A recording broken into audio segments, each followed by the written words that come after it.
Hello, I am Dr. Nagaraju, consultant dermatologist, cosmetologist and hair transplant specialist, Shweta Skin and Hair Clinic, Kukatpalli. ఈరోజు మనం hair patch పైన అంటే బట్టతలు ఉన్న వాళ్ళందరూ hair ప్యాచ్కి వెళ్ళాలా, హెయిర్ ప్యాచ్ కంటే కూడా హెయిర్ ట్రాన్స్ప్లాంట్ అనేది ఎందుకు బెటర్ అనే విషయాన్ని మనం తెలుసుకుందాం. సో దీనికంటే ముందు మనకి హెయిర్ ప్యాచ్ అనేది గురించి ఎలా ఉంటుంది అండ్ దాంతో పాటుగా మనకు వచ్చే కాంప్లికేషన్స్ ఏముంటాయి అండ్ దాంతోపాటు ఎంబరాసింగ్ సిచ్యువేషన్స్ ఏముంటాయి అనేది డీటెయిల్గా మనం తెలుసుకుందాం. హెయిర్ ప్యాచ్ అనేది ప్యాచీగా ప్యాటర్న్ లాస్లో ఉన్న వాళ్ళకి మనం ఆర్టిఫిషియల్ కానీ ఆర్ న్యాచురల్ హెయిర్స్ కానీ కొంతవరకు ఒక కాంఫ్లాస్ థెరపీలో మనము ఒక్కొక్క ఏరియాలో ఫిక్సింగ్ అనేది చేస్తాం. ఫిక్సింగ్ చేయడానికి హెయిర్ వీవింగ్ కానీ హెయిర్ బాండింగ్ కానీ ఆర్ మనకి క్లిప్స్ ద్వారా కానీ మనం అనేది ఫిక్స్ అనేది చేస్తాం.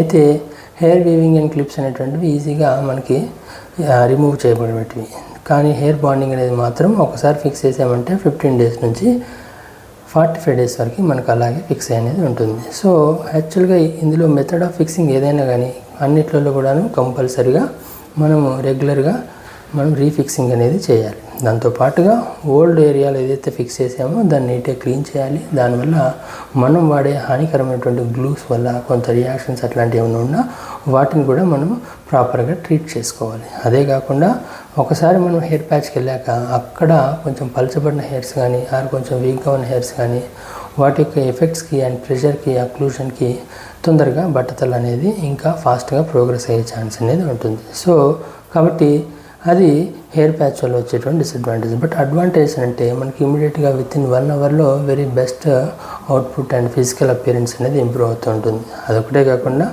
హెయిర్ ప్యాచ్ యొక్క కాస్ట్ అనేది ఇనిషియల్గా వెరీ తక్కువగా ఉంటుంది. సో చూశారు కదా. అండ్ బట్ హెయిర్ ప్యాచ్ యొక్క డిసడ్వాంటేజ్ ఏంటంటే వెరీ రెగ్యులర్గా 15 days to 1 month మనం మెయింటైన్ చేయాలి. అండ్ ఎవ్రీ 1 to 2 years ఒకసారి కొత్త ప్యాచ్ కొనుక్కోవాలి. దానివల్ల క్యుములేటివ్గా after 3 years you tend to pay more than hair transplant. అంతేకాకుండా మనకి ప్యాచ్ చేసినాక మనకి ఇరిటేషన్ అండ్ చెమటరాడడం అండ్ మాటికి హ్యాండ్ అక్కడికి వెళ్ళడం కానీ అండ్ ఎవరైనా మనకి సోషల్ సిచ్యువేషన్స్లో మనం ప్యాచ్ చేసుకున్నామని ఐడెంటిఫై చేస్తారని ఒక ఇన్ఫీరియారిటీ కాంప్లెక్స్ కూడా మనకి డౌన్ ద లైన్ ఒక్కొక్కసారి కొంతమందిలో క్రియేట్ అనేది కావచ్చు. బట్ హెయిర్ ట్రాన్స్ప్లాంట్ యొక్క అడ్వాంటేజ్ ఏంటంటే మనకి దీనిలో ఏంటంటే వెరీ న్యాచురల్ హెయిర్స్ ఉంటాయి. సో గుండు చేసినా, ట్రిమ్ చేసినా, షేప్ చేసినా, కలర్ చేసినా, ఎవరైనా పట్టుకునేలాగైనా మనకి ఎటువంటి ఇబ్బంది అనేది ఉండదు. సో బట్ హెయిర్ ట్రాన్స్ప్లాంట్ అనేది ఒక డిసడ్వాంటేజ్ ఏంటంటే మనకి డోనర్ ఏరియా అనేది మితంగా ఉంటుంది. అంటే మనకి అడ్వాన్స్డ్ బాల్నెస్లో కొంతలో కొంత మనం కాంప్రమైజ్ అనేది కావక తప్పదు. So 70 to 80% area of the advanced baldness area అనేది మనం ట్రాన్స్ప్లాంట్ ద్వారా మనం రీప్లేస్ అనేది చేయవచ్చు with moderate density. So but ఏంటంటే ఇందులో న్యాచురల్ హెయిర్స్ అనేది ఉంటాయి. సో కొంతమంది అనుమానాలు, అపోహలు ఎలా ఉంటాయంటే హెయిర్ ట్రాన్స్ప్లాంట్ అయ్యాక రెగ్యులర్గా మెయింటైన్ చేయాలా లేదా అనేసి. అసలు మెయింటెనెన్స్ పార్ట్ అనేది హెయిర్ ట్రాన్స్ప్లాంట్ కంటే కూడా మనకి మిగిలిన హెయిర్స్ అనేటువంటి ఎక్కువగా పోకుండా మనం చేసేది ఏంటంటే బట్టతలు అనేది నెల సంవత్సరం ఒక స్టేజ్ ముందుకు వెళితే తప్ప వెనక్కి అయితే రాదు. సో అలా పోకుండా ఉండాలి అని అంటే మనం మెయింటెనెన్స్ అనేది చేసుకోవాలి. బట్ ట్రాన్స్ప్లాంట్ హెయిర్స్ ఎలా ఉన్నాయో అలాగే ఉంటాయి. వాటికి ఓన్లీ అప్పుడప్పుడు డిఎస్టీ బ్లాకర్ సొల్యూషన్ కానీ లేదా వారానికి 1-2 టాబ్లెట్లు డిఎస్టీ బ్లాకర్ టాబ్లెట్ కానీ అందిస్తే యావరేజ్గా 10 సంవత్సరాల నుంచి 50 సంవత్సరాల దాకా ఉంటాయి అవి. సో కాబట్టి ట్రాన్స్ప్లాంట్ హెయిర్స్ యూజువల్గా very life long term and also permanent.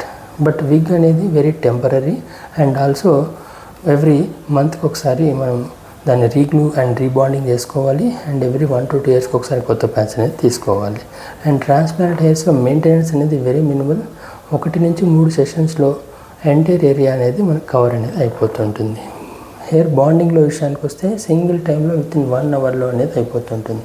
Complication విషయానికి వస్తే మనకి హెయిర్ ట్రాన్స్ప్లాంట్లో చాలా వరకు యూట్యూబ్లో చనిపోవడాలు కానీ దాంతోపాటుగా కంటిపోవడం కానీ లేదంటే పెట్టిన చోట చాలా వరకు రియాక్షన్స్ రావడం కానీ అనేసి చదువుతుంటారు. But always remember a qualified dermatologist and qualified personnel and experienced personnel and already మనకి కౌన్సిల్ చేసుకున్న పర్సనల్తో అయితే మాత్రమే మనకి ట్రాన్స్ప్లాంట్ అనేది వెరీ వెరీ వెరీ సేఫ్. ఎవరు పడితే వాళ్ళు చేసుకోవడం వల్ల మనకి ఇబ్బంది ఉండదు. ఎందుకంటే ప్యాచ్ టెక్నీషియన్ దగ్గరికి వెళ్ళేసి హెయిర్ ట్రాన్స్ప్లాంట్ చేయమంటే వాళ్ళు కూడా హెయిర్ ట్రాన్స్ప్లాంట్ చేయడానికి ట్రై చేపిస్తారు, కానీ టెక్నీషియన్ ద్వారా అవుతాయి అండ్ ఇంపార్టెంట్ పీపుల్ ద్వారా కావు. సో కాబట్టి always remember hair transplants very safe. But పర్యవేక్షించిన డాక్టర్ ద్వారా అవుతేనే వెరీ సేఫ్. అలాగే హెయిర్ ప్యాచ్ అనేది very safe, but important thing ఏంటంటే ఇట్ ఈస్ నాట్ పర్మనెంట్.